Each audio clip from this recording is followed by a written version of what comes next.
Meine sehr verehrten Damen und Herren, wir haben uns Gedanken gemacht, wie können wir möglichst sicher Weihnachten feiern?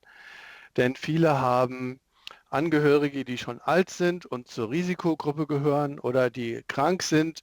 Und natürlich wollen wir alle Weihnachten möglichst gesund feiern und auch gesund bleiben. Und deswegen gibt es verschiedene Punkte, die man schon vorher beachten kann und natürlich auch während des Festes. Das eine ist, man kann was vorbereiten. Man kann sich selber in Quarantäne begeben und die Familie.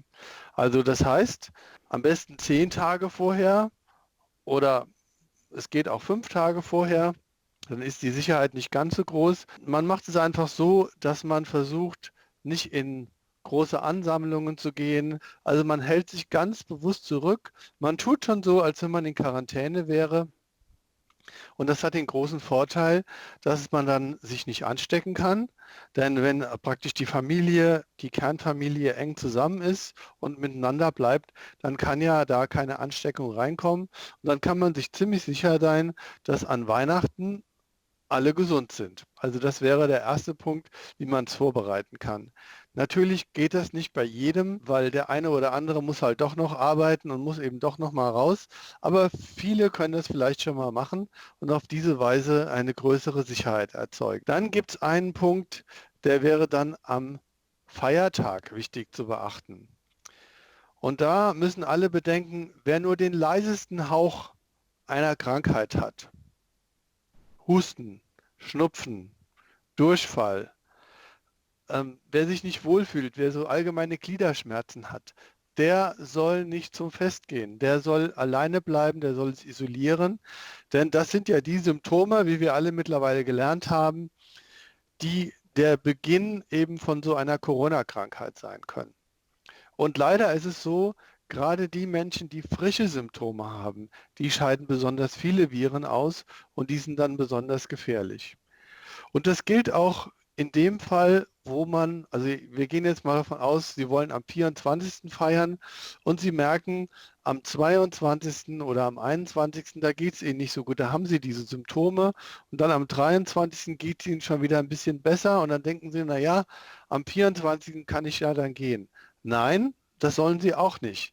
Nach Möglichkeiten sich testen lassen und wenn man sich nicht testen lassen kann, dann auch lieber zu Hause bleiben. Denn leider hat diese Corona-Krankheit manchmal so zwei Gipfel. Also das sind Leute, die haben am Anfang nochmal Symptome, dann wird es wieder ein bisschen besser und dann kommen nochmal weitere Symptome, wie zum Beispiel, dass man nichts mehr schmeckt und nichts mehr riecht. Und wenn man jetzt gerade in dieser Phase ist, wo es einem ein bisschen besser geht, dann scheidet man trotzdem viele Viren aus und dann kann man andere gefährden.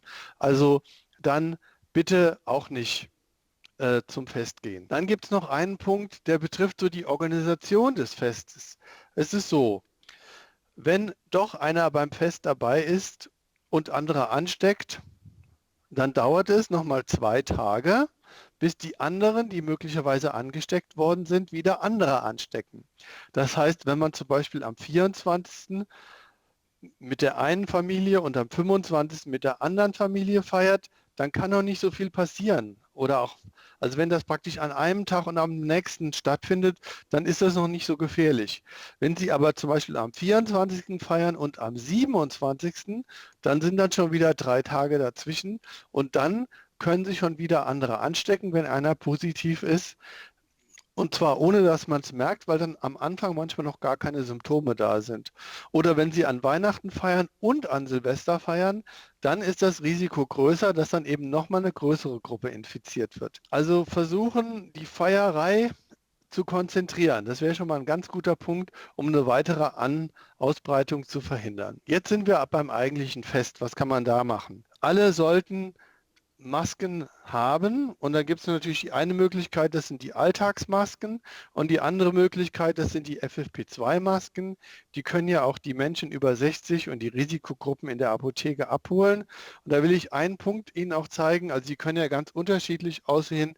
Es gibt solche, da kann man nicht groß was machen, die sind so, wie sie sind, da kann man nichts biegen. Aber es gibt welche wie die haben oben so einen Metallbügel, die kann man an die Nase anpassen. Denn es ist so, die Menschen haben ganz unterschiedliche Gesichter. Es gibt welche, die haben so mehr so ein dickes Gesicht wie bei mir, da passt es. Es gibt andere, die haben ganz schmale Gesichter und da ist es so, dass dann die Maske eingestellt wird, weil sonst gibt es hier oben so viele Löcher.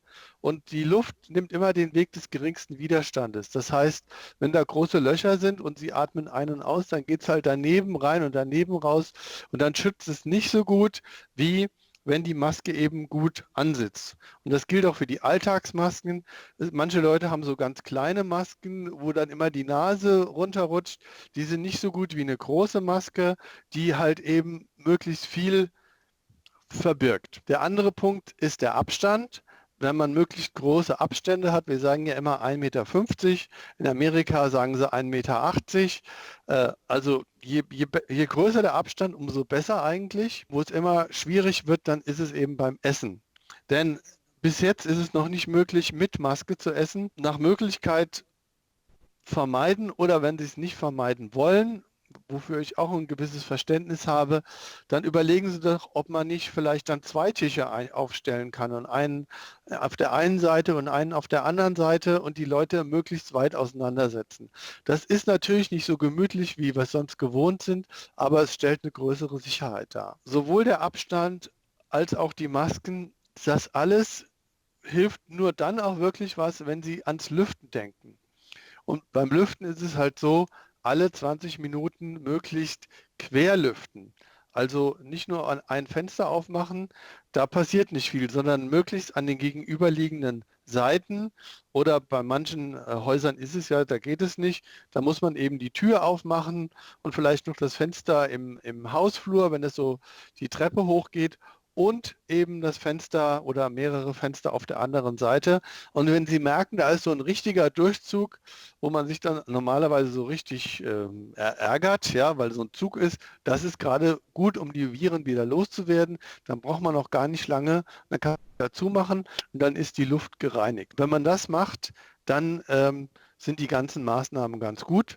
Und ein anderer Punkt, wo wir immer wieder Probleme sehen, ist das Rauchen. Beim Rauchen als Gesundheitsamt sagen wir natürlich, am besten Sie hören mit dem Rauchen auf, denn es schadet Ihrer Gesundheit. Aber das wäre schlecht, jetzt damit zu Weihnachten anzufangen und in der Corona-Krise, denn die Menschen, die Rauchen gewohnt sind, für die ist das ja immer auch so ein bisschen eine Entspannung und die sollen sich auch ruhig entspannen. Also jetzt wegen Corona sollen sie nicht mit dem Rauchen aufhören. Aber wo es gefährlich ist, wenn zwei zusammen rauchen, denn das sehen wir ja immer, dann trifft man sich gerne und bespricht nochmal alles, wie das so bei der Weihnachtsfeier ist. Und da ist das Problem, man kommt sich oft zu nah. Und Sie müssen bedenken, wenn Sie von einem Raucher das Nikotin riechen, weil das bedeutet ja, das ist die Ausatemluft, dann bedeutet das, Sie atmen eigentlich Luft ein, die der andere ausgeatmet hat. Deswegen bitten wir die Raucher, sich möglichst auch 2 Meter auseinanderzustellen. Dann ist die Kommunikation natürlich nicht so schön wie sonst und auch darauf zu achten, dass man gegenseitig die Ausatemfahne einatmet. Und auch dann ist man auf einer sichereren Seite. Sind die Geschenke ein Problem? Die Frage stellt sich natürlich auch. Denn die Geschenke werden gepackt, die werden angefasst. Und Sie haben gemerkt, ich habe die ganze Zeit jetzt von Luft und Atmen gesprochen.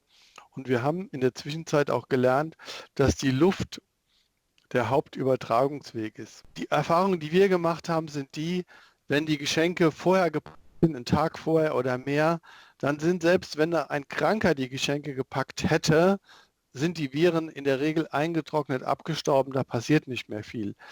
Und das heißt, die Geschenke sind nicht so das große Problem. Es gibt natürlich ein paar Stellen, wo man sie dann mit der Hand anfasst, aber man kann ja auch da Handschuhe zum Beispiel tragen, wenn man jetzt draußen rumläuft und es ist kalt.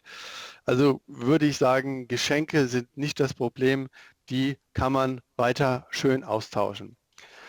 Und wenn Sie gerne ganz auf Nummer sicher gehen wollen, dann ist es natürlich besser, nicht zusammen zu essen und nicht sich zusammen im Inneren aufzuhalten, sondern viel besser ist es, zusammen spazieren zu gehen.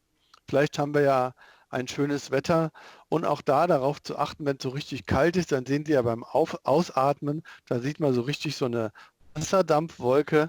Auch die Wolke sollte man natürlich nicht gerade einatmen, also auch da so ein bisschen Abstand halten und ein bisschen versetzt und mit Abstand laufen. Und dann ist das Spazierengehen eigentlich eine ganz sichere Angelegenheit. Und ich komme jetzt schon auch zum Ende, denn Sie kennen ja alle das Lied Last Christmas, also letzte Weihnacht, da geht es um Liebe und solche Sachen. Ähm, bei diesen Weihnachten geht es nicht nur um Liebe, sondern es geht darum, dass die Risikomenschen nicht gefährdet werden und nicht sterben. Und damit es nicht die letzten Weihnachten sind, die wir zusammen feiern, deswegen bitte ich Sie, die Punkte, die ich Ihnen jetzt angesprochen habe, nochmal zu bedenken und zu überlegen, wie Sie das in Ihren eigenen Alltag jeweils umsetzen können. Vielen Dank.